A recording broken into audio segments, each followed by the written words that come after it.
Baik Bapak Ibu dikasih oleh Tuhan, mari kita lihat di dalam kitab Kolose pasal yang ketiga. Kitab Kolose pasal yang ketiga, ayat yang pertama hingga ayat yang keempat. Kitab Kolose pasal yang pertama, pasal yang ketiga, ayat yang pertama hingga ayat yang keempat. Kalau sudah dapat, mari kita baca secara bergantian akan ayat firman Tuhan ini. Kolose pasal 3 ayat pertama hingga ayat keempat. Karena itu kalau kamu dibangkitkan bersama dengan Kristus, carilah perkara yang di atas, di mana Kristus ada, duduk di sebelah kanan Allah.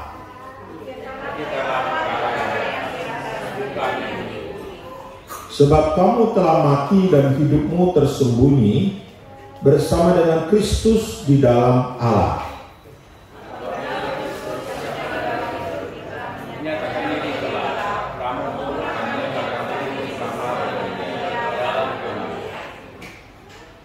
Bapak Ibu dikasih oleh Tuhan, hari ini kita mau belajar tentang hidup dalam kebangkitan bersama dengan Tuhan.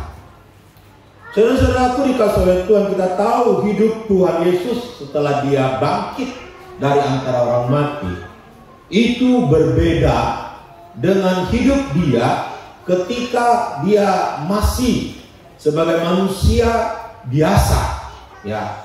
Walaupun dia adalah manusia yang sejati dan Allah yang sejati. Saudara-saudaraku dikasihi oleh Tuhan Yesus, bagaimanakah hidup kita sebagai orang percaya yang hidup di dalam kebangkitan bersama-sama dengan Tuhan? Ya. Saudara-saudaraku dikasih oleh Tuhan, kita mau melihat yang pertama adalah hidup yang bangkit bersama dengan Tuhan adalah hidup yang memiliki perkara-perkara di atas, yang memiliki perkara-perkara yang di atas. Saudara-saudaraku dikasih oleh Tuhan, apa artinya kita memiliki perkara-perkara di atas? Yang pertama adalah, adakah hidup kita berfokus kepada perkara-perkara di atas atau perkara-perkara di bumi? Saudara-saudaraku dikasih oleh Tuhan, banyak orang, bahkan orang percaya sekalipun, hidupnya masih terfokus kepada perkara-perkara duniawi, perkara-perkara yang ada di dunia, bukan lagi perkara-perkara yang ada di atas. Jadi fokus hidupnya adalah perkara-perkara yang ada di bumi. Mungkin saudara-saudara berkata, Pak, kami kan masih hidup di dunia, kami masih hidup di bumi, sehingga kami juga harus berfokus dong kepada perkara di dunia ini. Saudara-saudaraku dikasih oleh Tuhan, sebenarnya perkara-perkara dunia itu akan datang dengan sendirinya kepada kita. Setiap hari kita bergaul dengan apa yang ada di dunia ini. Makan, minum, tidur, berjalan, olahraga, menghadapi masalah, menghadapi perkara-perkara yang ada, perkara anak, perkara keluarga, perkara bisnis, semua sudah ada di dalam hidup kita. Tanpa kita fokus pun mereka datang kepada kita. Sehingga ayat ini saudara-saudara berbicara kepada kita, bukan kita tidak perlu hal-hal dunia ini, tetapi hal-hal dunia itu sendiri datang kepada kita, dan kita perlu fokus kepada perkara-perkara surgawi, perkara-perkara yang ada di atas, saudara-saudara. Kita harus fokus, jangan memfokuskan diri kepada perkara-perkara duniawi, perkara-perkara yang ada di bumi ini, tapi berfokuslah kepada perkara-perkara yang ada di sorga. Apakah hidup kita berfokus ke sana? Atau hidup kita berfokus kepada harta? Atau hidup kita berfokus kepada kesuksesan? Apa hidup kita berfokus kepada hal-hal yang ada di dunia ini? Kita fokus kepada masalah yang hal. Kita tidak lagi pernah berfokus kepada perkara-perkara surgawi. Amin. Kita ini hidup seperti orang yang berjalan dan makin hari makin menuju surga. Kita seperti menaiki tangga demi tangga, satu demi satu menuju kepada surga yang ada di atas sana. Amin. Itulah fokus hidup kita. Fokus hidup kita bukan kepada hal-hal yang ada di dunia ini, tetapi fokus kita adalah berfokus kepada surgawi, berfokus kepada yang di atas sana. Saudara-saudaraku dikasih oleh Tuhan. Yang kedua, arti kita memiliki perkara yang di atas adalah kita mengutamakan apa yang menjadi perkara di atas. Kita mengutamakan perkara-perkara rohani yang ada di dunia, di muka bumi ini. Kita mengutamakan surgawi. Kita bukan mengutamakan duniawi. Amin. Apakah saudara-saudara lebih mengutamakan harta dunia dengan mengutamakan surgawi? Apakah saudara-saudara lebih mengutamakan kedudukan daripada surgawi? Kadang-kadang saya sedih mendengar ada orang-orang yang menjual keimanannya kepada Tuhan, yang menjual harta surgawi yang seharusnya dia dapat, tetapi karena tawaran-tawaran dunia, kekayaan-kekayaan dunia, membuat dia meninggalkan harta surgawi. Saudara-saudaraku yang dikasihi oleh Tuhan, mana yang lebih engkau utamakan? Hal-hal rohani atau hal-hal surgawi? Atau hal-hal duniawi? Apa yang engkau utamakan dalam hidup ini? Pak, saya kan masih harus makan, Pak. Betul, saya juga makan tiap hari. Siapa yang gak makan, ya? Saya perlu uang, saya perlu mobil, Pak, supaya tidak kena hujan. Saya perlu rumah supaya saya bisa tinggal di situ. Saya kan masih perlu itu semua.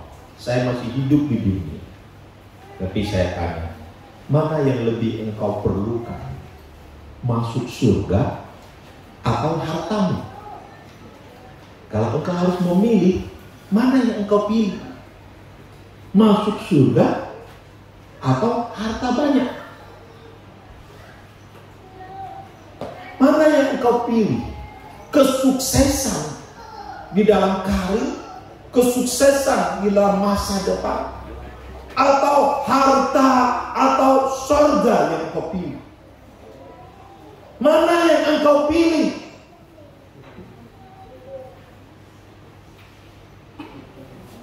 Saudara-saudara, ada satu ayat yang sangat indah, nanti di retreat anak-anak muda ini akan saya kupas, yaitu kunci kesuksesan hidup. Firman Tuhan berkata di dalam Matius, carilah dahulu kerajaan Allah dan kebenarannya, maka semuanya itu akan ditambahkan kepadamu. Saudara-saudaraku dikasih oleh Tuhan, mana yang kita utamakan dalam hidup ini? Hal duniawi atau hal rohani? Mana yang kita utamakan? Oh Pak, dua-duanya. Tapi ayat ini tidak berkata dua-duanya. Saudara-saudara, kalau kita mengutamakan hal-hal duniawi, baru hal-hal rohani terbalik. Dan hal-hal jasmani justru akan membuat kita semakin cinta kepada dunia ini. Tetapi jika kita mengutamakan hal-hal rohani, hal-hal kebenaran Tuhan, hal-hal surgawi, maka membuat kita akan lebih mencintai Tuhan daripada dunia ini. Amin. Bahkan ketika kita lebih mengutamakan Tuhan, lebih mengutamakan hal-hal rohani dalam hidup kita, maka hal-hal jasmani akan mengikuti saya dan saudara-saudara. Beri semangat dulu. Saudara-saudaraku yang dikasihi oleh Tuhan, apa yang engkau utamakan dalam hidup ini? Hal duniawi atau hal surgawi? Dan firman Tuhan menjelaskan pada kita, carilah dahulu kerajaan Allah dan kebenarannya, maka semuanya itu ditambahkan kepadamu. Amin. Amin. Sekarang mari kita mengoreksi diri kita. Apakah kita mengutamakan hal-hal rohani atau kita mengutamakan hal-hal jasmani? Paling gampang adalah pada hari Minggu, hari Sabat Tuhan, ketika ada proyek, apakah engkau mengutamakan proyekmu atau mengutamakan ke gereja? Berbeda. Saudara-saudaraku yang dikasihi oleh Tuhan Yesus, itulah artinya kita mendapatkan perkara-perkara surgawi, perkara-perkara yang ada di atas, di mana Kristus duduk di sebelah kanan Allah, yaitu kita mengutamakan. Apa arti mengutamakan? Mengutamakan ini artinya dua-dua ini perlu. Tetapi mana yang kita utamakan dulu? Ya, utamakan dulu yang surgawi. Amin. Bukan yang jasmania yang ada di muka bumi ini dulu, tetapi yang ada di surgawi dulu. Carilah dahulu kerajaan Allah dan kebenarannya, maka semuanya itu ditambahkan kepada kebenaran. Kemudian yang ketiga, bagaimana kita bisa mendapatkan perkara-perkara surgawi? Dikatakan oleh Alkitab, carilah perkara yang di atas. Rupanya perkara-perkara itu nggak bisa datang sendiri juga. Dia ada memerlukan semacam usaha kita untuk mencari, tindakan kita untuk mencari kebenaran-kebenaran yang ada di atas itu perlu kita cari. Perlu kita cari dalam hidup ini. Apa kita ada cari? Ada usaha atau tidak? Nah, dilanjutkan dengan ayat yang kedua, yaitu pikirkanlah perkara yang di atas, bukan yang di bumi. Pikirkanlah. Semua kita punya akal, kan? Semua kita punya pikiran. Bagaimanakah kita berpikir hari-hari ini?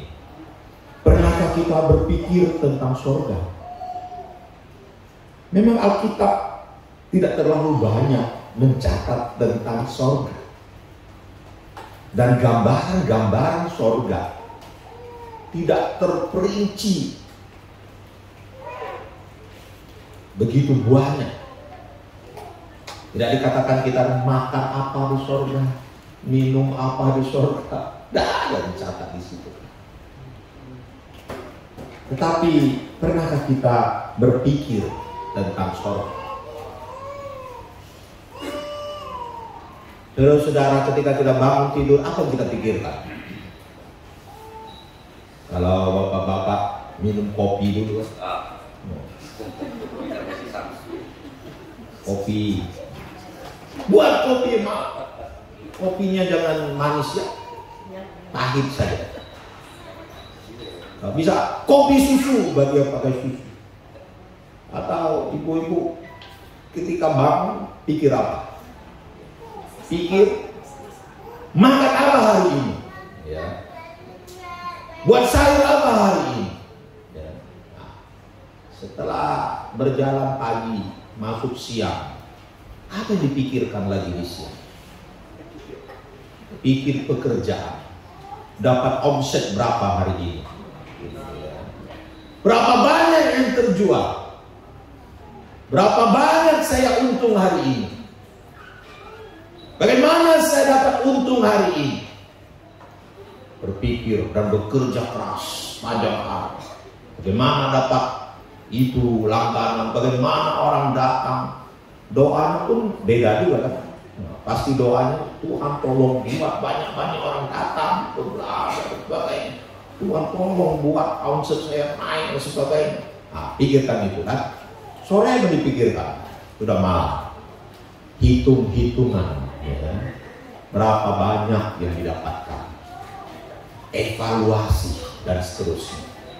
Atau sore apa yang kita buat lagi? Olahraga, main badminton.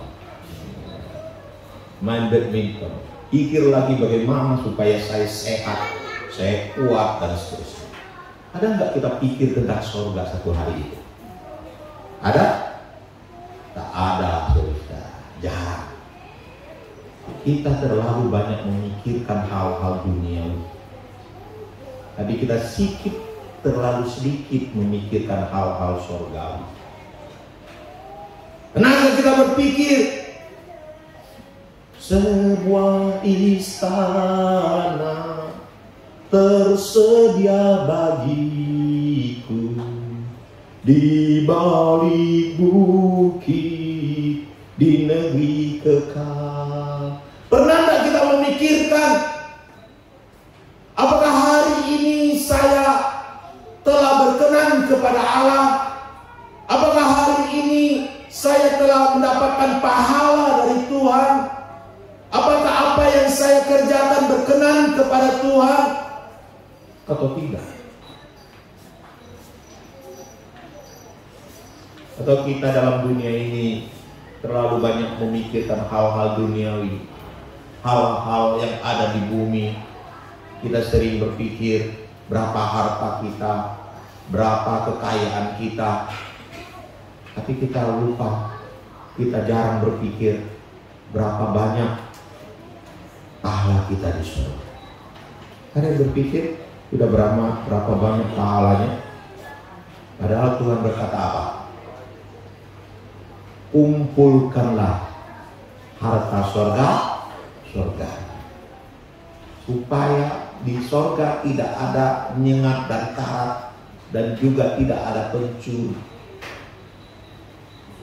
Pernah kita berpikir seperti pikiran kita memikirkan apakah apa yang saya buat ini mendatangkan pahala?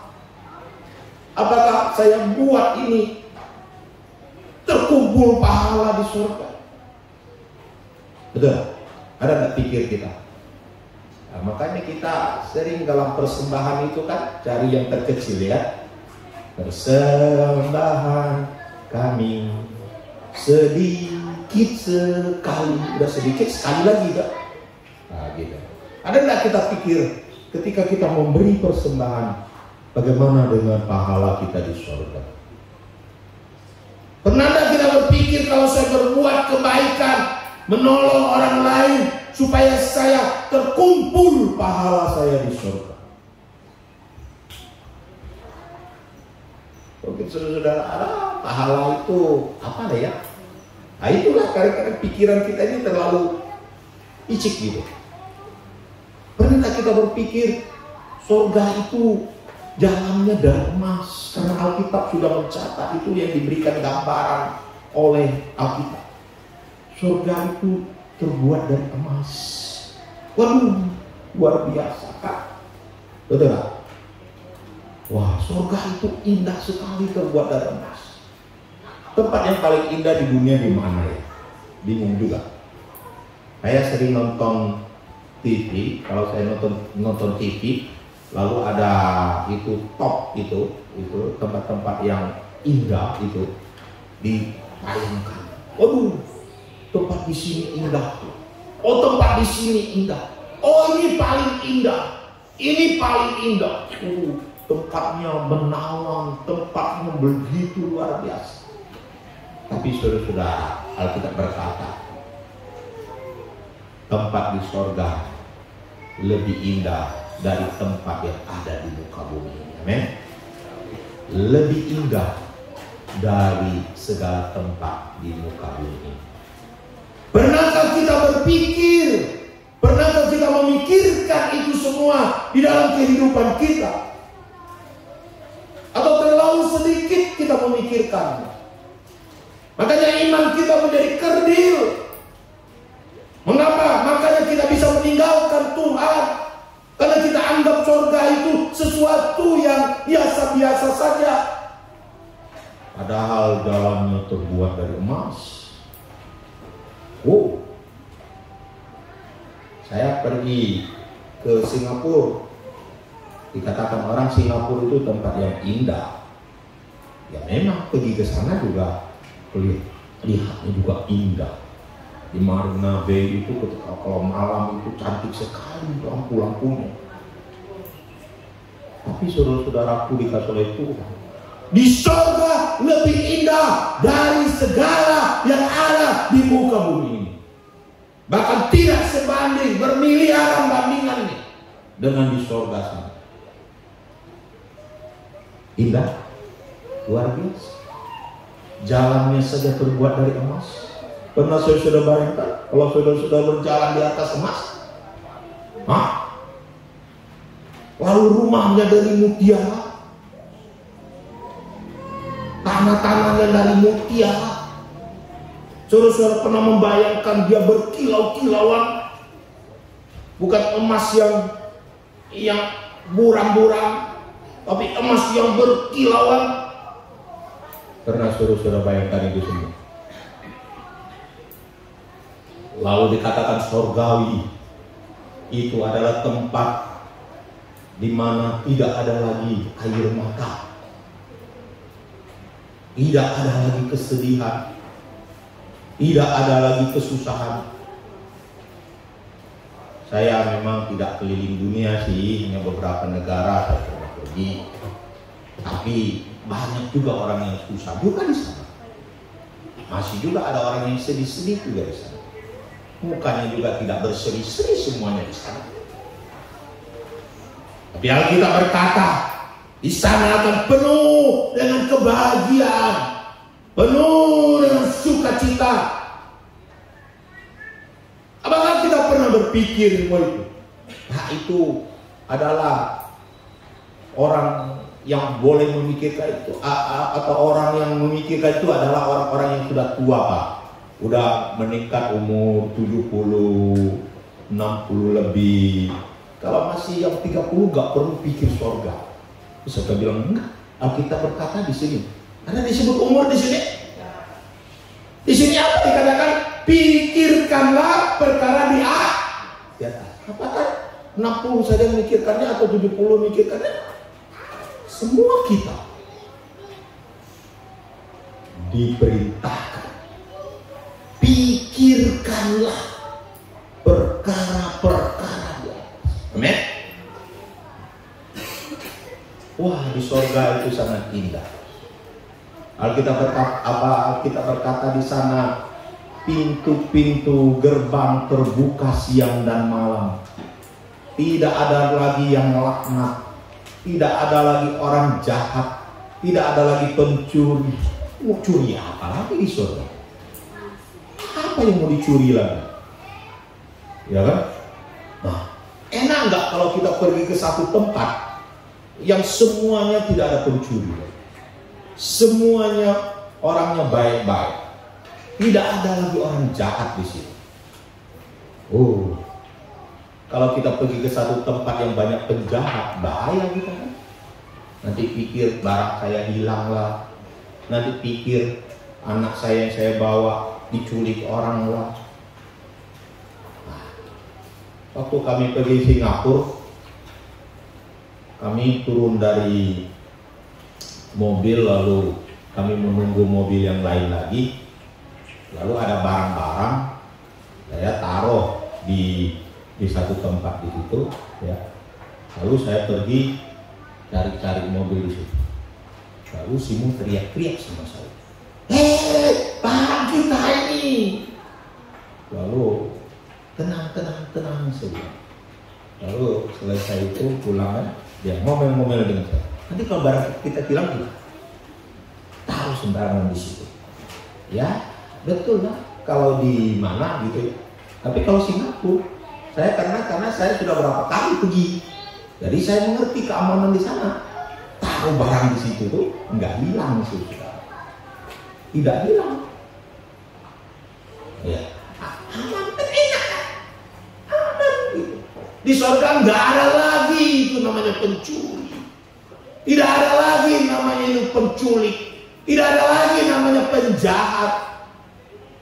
Dan di surga dikatakan semua orang hidup saling mengasihi dengan kasih yang benar, bukan kasih yang pura-pura, bukan kasih yang punya embel-embel. Kalau sekarang di dunia orang mengasihi kita, ya kalau kita baik dengan dia, kadang-kadang juga ada embel-embel di baliknya, macam-macam kasih dunia. Tapi di surga semua orang saling mengasihi dengan kasih yang tulus, kasih yang ikhlas. Amin? Amin? Mau masuk ke sana? Bayangin dulu dong, pikirkan dulu dong. Mikirkannya saja nggak mau, gimana mau masuk ke sana? Berpikir dulu, pikirkan dulu. Di surga dikatakan tidak ada lagi apa? Sakit penyakit. Di Yerusalem baru itu dikatakan tidak ada sakit penyakit. Tidak ada sakit penyakit. Enak, nyaman kan? Tiap hari bangun tidur tubuh seger. Kok gitu kan?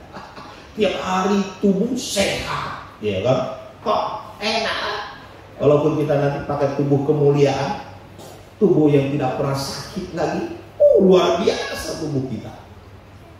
Enak. Kalau sekarang di dunia apa? Banyak duit, tapi kolesterol juga ada. Banyak duit, darah tinggi juga ada. Karena mikir duitnya terus, makanya duit naik, darah tinggi juga naik gitu. Iya kan? Banyak duit kan, mikir duitnya nanti hilang, duitnya nanti dicuri orang, duitnya bagaimana melipat gandakannya, makin dipikir naik darahnya. Itu makin banyak harta, makin pusing mikirkan pajaknya bagaimana. Gini, ya kan? Punya tanah, punya gedung, punya ini, pikir pajaknya, pusing kepala juga.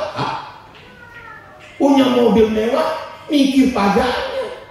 Kalau yang lain mungkin bisa ditilep-tilep, yang mobil nggak bisa ditilep-tilep. Ketemu itu razia tetap ditangkap, kan gitu. Mau tidak mau bayar, pala pusing juga, gitu. Naik juga darah, kan? Gitu. Saudara-saudaraku dikasih oleh Tuhan, dunia ini kesehatan itu penting sekali. Tidak ada orang yang tidak ada sakitnya. ada sakitnya. Banyak orang sakit, dari orang miskin sampai orang kaya juga ada sakitnya. Mungkin sakitnya berbeda-beda saja. Ya, kalau ada sakitnya nggak bisa mati-mati orang. Iya. Aduh, saya juga merasakan waktu muda itu bahagia sekali karena tubuh saya kesana kesini, kesana kesini. Wah, nyaman betul, enak hidup nih.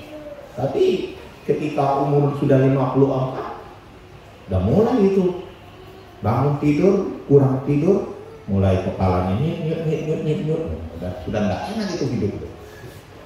Begitu kan? Nah, dulu saya adalah seorang pelari. Olahraga saya adalah olahraga lari. Dulu sehat betul kaki saya. Sekarang udah mulai dah. Sebentar sudah nyut katanya. Sudah nggak enak kadang-kadang. Ya, sudah nggak enak, nggak nyaman lagi rasanya. Sudah nggak enak hidup ini rasanya. Di surga tidak ada namanya sakit penyakit yang menghantam saya dan saudara-saudara. Apapun itu nama sakitnya, di semangat dulu. Pernah nggak kita memikirkan itu dalam hidup kita? Berpikir tentang surgawi. Amin. Mau masuk surga? Mau mati? Nah, kamu masuk surga kan mati dulu ya? Bingung kan kita jawabnya? Cinta surga atau cinta dunia sekarang? Nanti ya dulu lah Pak, jangan cepat-cepat. Gitu kan? Saudara-saudaraku dikasihi oleh Tuhan Yesus, pernahkah kita berpikir atau seringkah kita berpikir, amin, tentang surgawi dalam hidup kita? Kasih tahu kiri kanan, pikirkanlah perkara di atas. Ya kan? Kalau kita banyak pikirkan perkara di atas, saya percaya kita tidak akan tinggal dalam kesedihan terus menerus. Betul tak? Karena kita tahu di surga sangat indah. Perkara di atas itu sangat indah. Dan saya berpikir pahala yang Tuhan akan berikan kepada saya itu, wow, pasti luar biasa. Amin. Amin. Dalamnya saja dari emas, pahalanya dari apa? Betul tak? Betul tak? Tuh, kemarin saya lihat yang juara badminton itu dapat piala senam, dipajang-pajang. Habis juga pajang di rumah.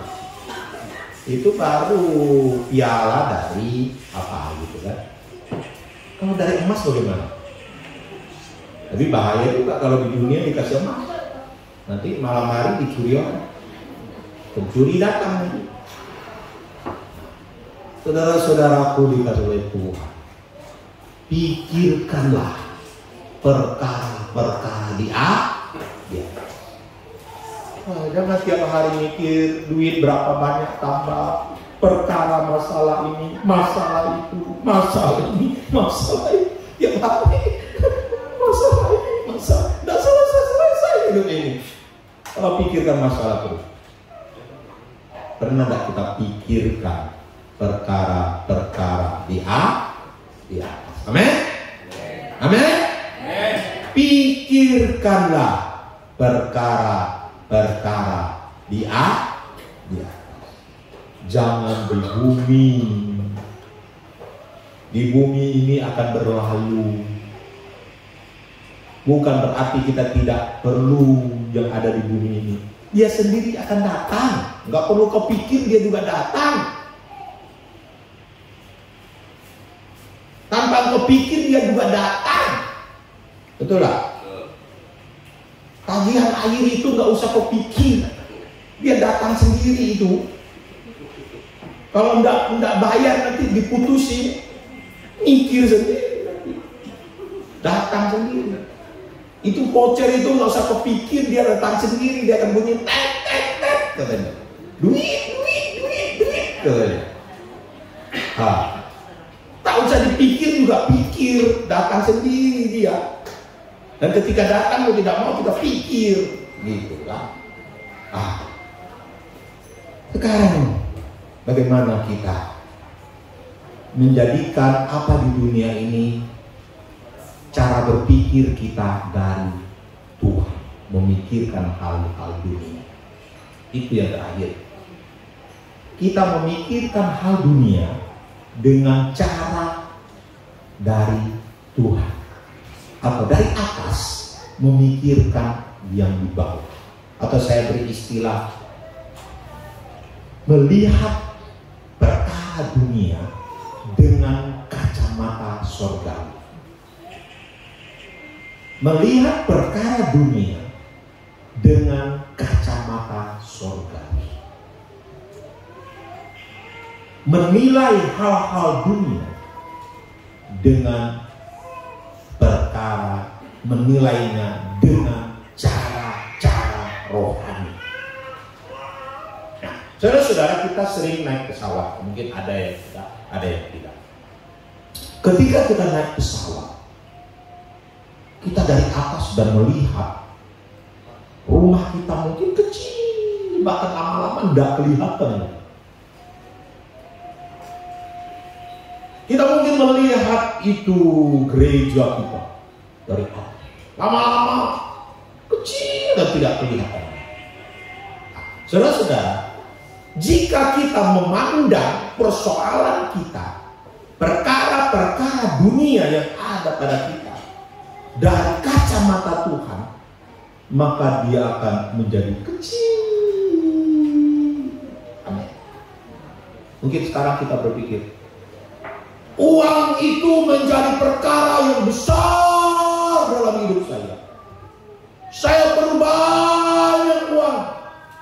Memang ketika engkau memandangnya dengan kacamata duniawi atau kacamata dunia, engkau akan melihat hal itu besar. Tapi ketika engkau melihat dari kacamata Tuhan,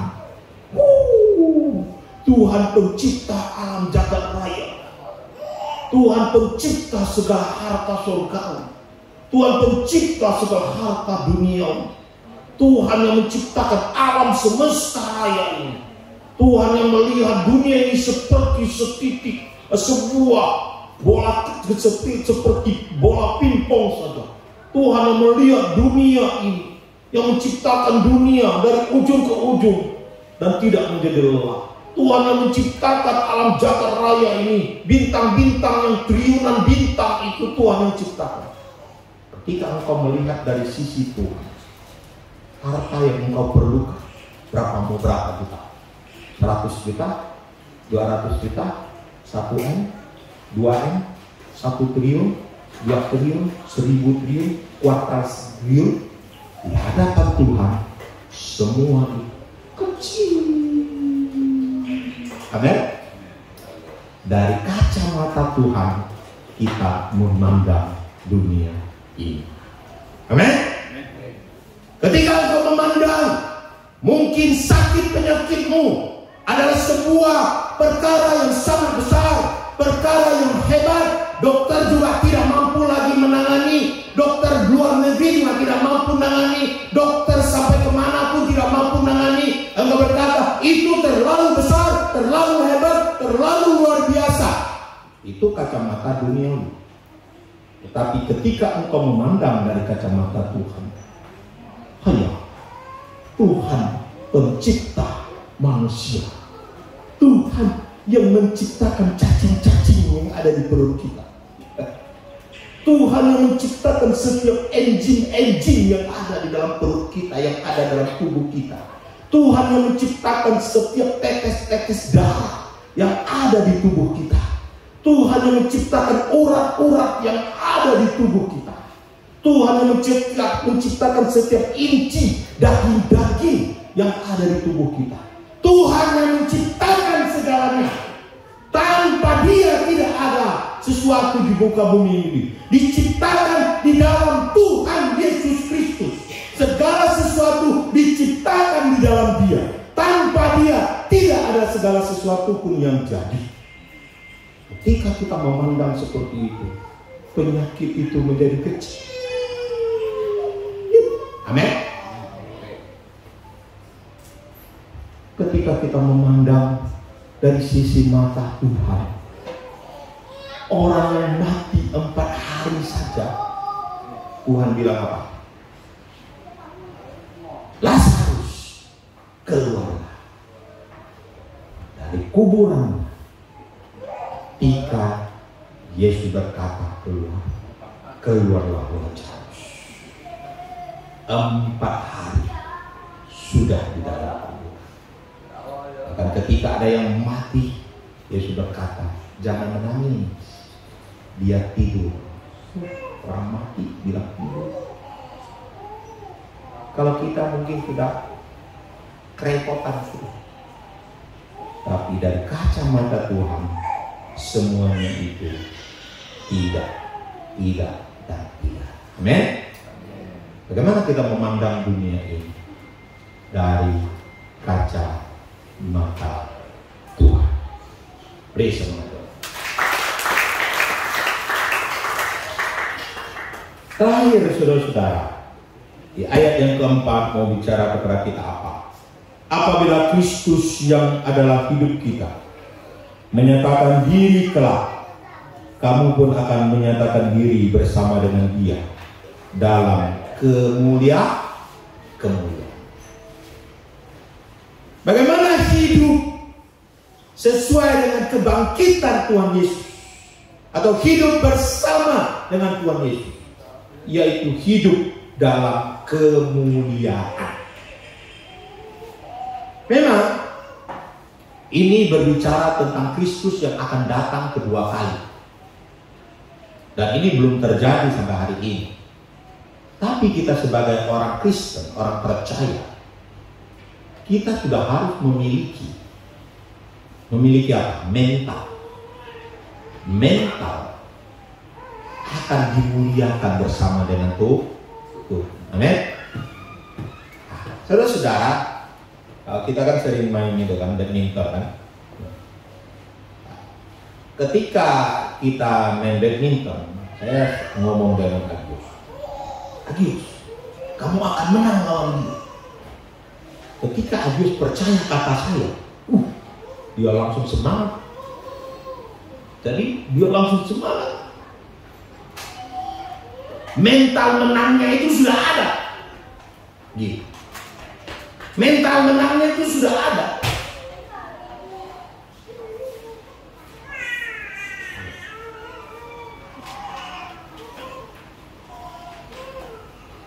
Mental menangnya sudah ada.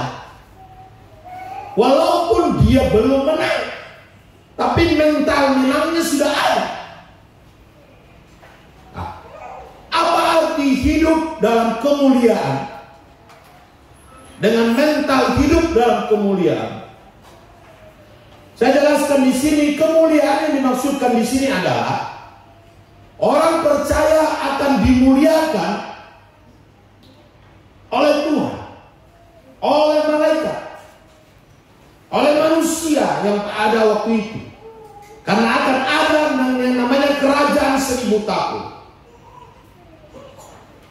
Jadi ada mental untuk itu. Mental itu sudah harus terjadi dalam kehidupan kita hari-hari ini. Kalau kita tidak punya mental seperti itu, berarti kita ini tidak percaya dengan kata itu. Gitu. Ketika saya katakan, Agus, kau akan menang. Kalau dia tidak percaya, pasti yang mana ya? Pasti tetap lemes. Gitu. Tapi kalau dia percaya dengan kata saya,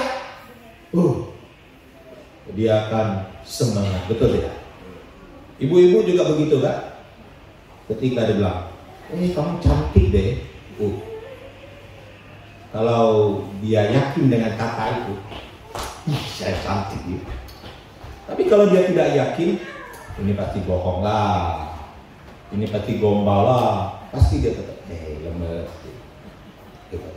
Nah, ketika kemuliaan itu dinyatakan, ini adalah hidup dalam kemenangan. Seperti seorang pahlawan yang menang di dalam peperangan. Yang pertama adalah menang atas dosa. Yang kedua adalah menang atas iblis dan setan. Makanya saudara-saudara, sebagai orang percaya kita harus memiliki mental yang menang atas dosa. Men, kita jangan, aduh saya nggak akan mampu, lemes lawan dosa, lemes lawan iblis, apalagi bukan mengalahkan iblis tapi dikalahkan sama iblis. Betul tak? Saya nonton di TV ada air terjun, ya, banyak tempat air terjun yang cantik-cantik, tapi dikatakan ada banyak setannya di situ. Ada mitos-mitos cerita di situ. Lalu kita ketakutan, tidak berani pergi. Tapi kau dikalahkan sama iblis. Tidak. Kita nggak punya mental dipermuliakan di sini. Dan nonton di TV juga, kalau mau supaya toko laris, supaya tokonya laris, pakai ini, pakai itu, pakai ini, pakai itu. Kalau kita ikuti hal-hal seperti itu, maka kita sama saja diperintahkan oleh iblis. Kita takluk di bawah kuasa-kuasa mitos. Harusnya kita yang mengalahkan iblis, itu mental kita. Amin. Amin. Sekarang mental kita mental apa? Mental kalah atau mental menang? Mental pencundang atau mental dipercundangi atau mental menang? Sudah? Baru dengar bunyi sudah ketakutan, mental apa? Baru dengar di situ tempat keramat kita sudah ketakutan. Kita baru dengar di situ bekas, baru cerita, belum apa-apa. Wah, rumah itu tempat orang bunuh diri, ya. Lalu kita sudah punya mental, nggak boleh masuk rumah itu. Mau saudara-saudara punya mental gitu? Ada rumah mau dijual, rumahnya murah sekali, tapi ada orang bunuh diri di situ. Hanya setan mau beli? Bener ya?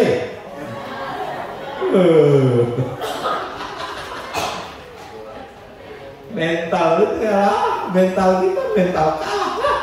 Baru dengar itu ceritanya saja, belum hadapi setan. Betul lah? Sudah ngalah dulu kan, lari dulu gitu kan, udah takut duluan. Hidup kita harus mempunyai mental, amin? Mental yang menang, bukan mental yang kalah. Kasih tahu kiri kanan, milikilah mental yang menang, bukan mental yang kalah.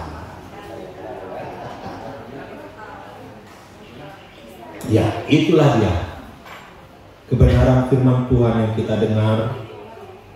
Hidup bersama kebangkitan Tuhan Yesus dari antara orang mati, yaitu hidup mendapatkan perkara-perkara yang di atas, dan yang kedua, hidup di dalam kemuliaan di muka bumi ini. Amin. Mari kita bangkit berdiri, kita berdoa.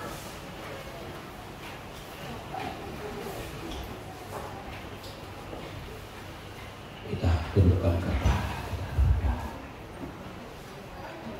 Nanti kita akan berdoa minta Bapak Emon turut.